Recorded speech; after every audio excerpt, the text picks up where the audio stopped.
So this is my final practice for a humorous speech that I'm going to give. At least I hope it will be a little bit humorous at my local Toastmasters club on Wednesday evening in Exeter. So here we go. 1, 2, 3. When I look back on my childhood, 3 things stand out. Steam trains, elephants, and chemistry. And as I was preparing for this speech, I thought, well, you're probably not going to be too interested in me telling you about train spotting and working on the Severn Valley Railway. You might not enjoy me telling you how I used to clean out the elephant house and spread the muck over a nearby field using a pitchfork. So I thought I would home in on my short-lived but explosive love affair with chemistry. Now, when I was about 10 or 11, most of my friends aspired to be engineers or doctors or soldiers or perhaps sports personalities. But for some strange reason, I aspired to be some kind of mad professor. And this earned me the nickname Professor Fingers, which is a character that was in a cartoon called Dodo, the Kid from Outer Space.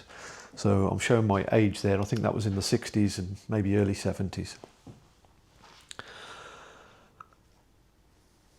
This coincided with a time when my grandparents were moving house. So they were moving from Sparkbrook to Kings Norton in Birmingham. And they weren't able to take their garden shed with them. And so I sensed an opportunity. I thought, that shed could be my laboratory. And so my dad and I went over to Birmingham. We collected the shed and reassembled it down the bottom of our garden in our Worcestershire home.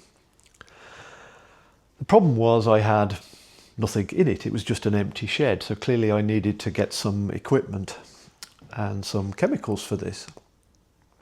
So again, Dad and I went off to Birmingham and we found an industrial lab supplier, and it was a big brick warehouse style building with a little door in the side entrance. And in we went, and we must have looked a little bit of a comical sight. You know, my dad, long wavy hair and a pipe, me 4 foot tall, peering over the wooden counter waiting to be served. So in came a man. He wore spectacles, he had a white lab coat, and I handed to him my audacious shopping list. And he stood there looking at the list, looking over his glasses at me, that little boy, and he said, "No, you can't have that. No, you can't have that either. And you definitely can't have that. And you certainly can't have that, young man." And so after 10 minutes or so, we left with a bag of salt, a few iron filings, and a huge sack full of disappointment. And we went home, but we never gave up. And then one of us spotted an advert in our local newspaper for some chemicals and lab equipment. And so my dad and I, we drove over to Kidderminster, and we were greeted by a man who, if my memory serves me correctly, was an ex-school teacher. And I now wonder whether perhaps he had, how shall we say, a flexible moral compass, because he sold the whole lot to us, his whole stash of chemicals and equipment, and some of it was quite dangerous. But anyway, I was delighted, and I filled my shed with all of this stuff. I had rows of jars of chemicals. It was a bit like a spice rack in a restaurant. I had test tubes and beakers and Bunsen burners.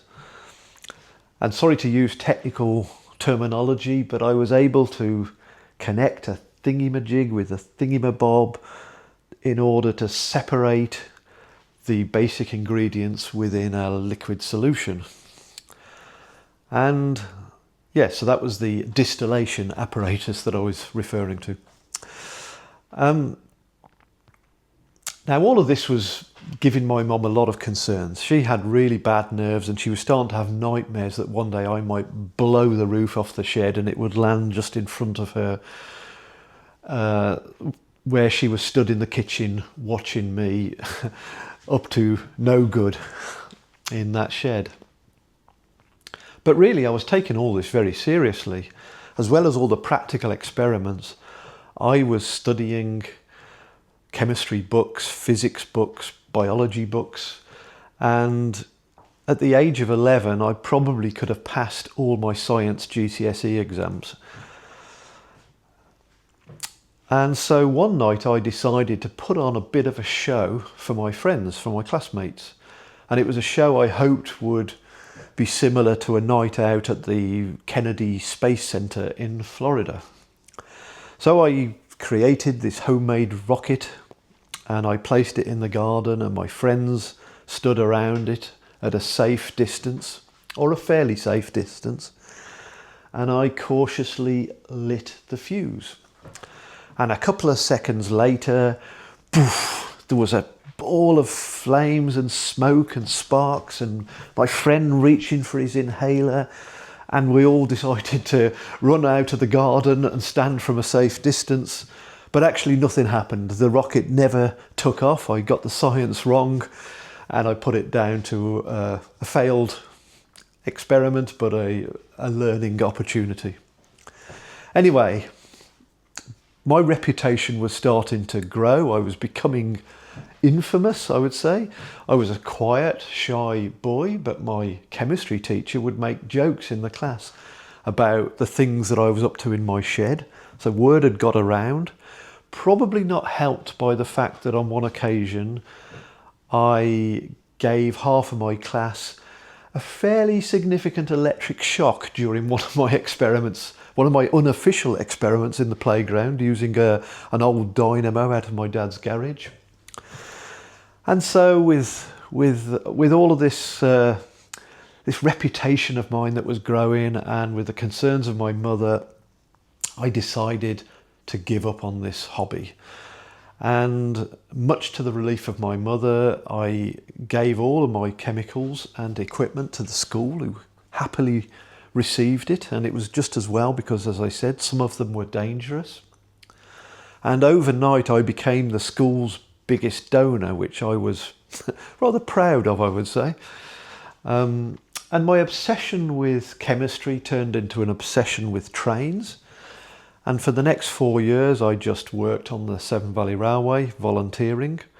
And that meant I did no schoolwork at all, no homework, no revision. And when I came to sit on my GCSE O-levels, I failed all my exams except one. And that was, of course, chemistry. But rather like a one-toothed man looking at a huge banquet, I wondered how on earth I was going to munch my way through all of the challenges that lay ahead. But somehow or other I did, and with a few lucky breaks and a lot of hard work over the coming years and decades, I managed to have a successful career in project management. And I am thankful and proud to say that during this time, I never once gave any of my colleagues an electric shock or created any explosive dramas. So that's it. I hope you enjoyed that, and thank you.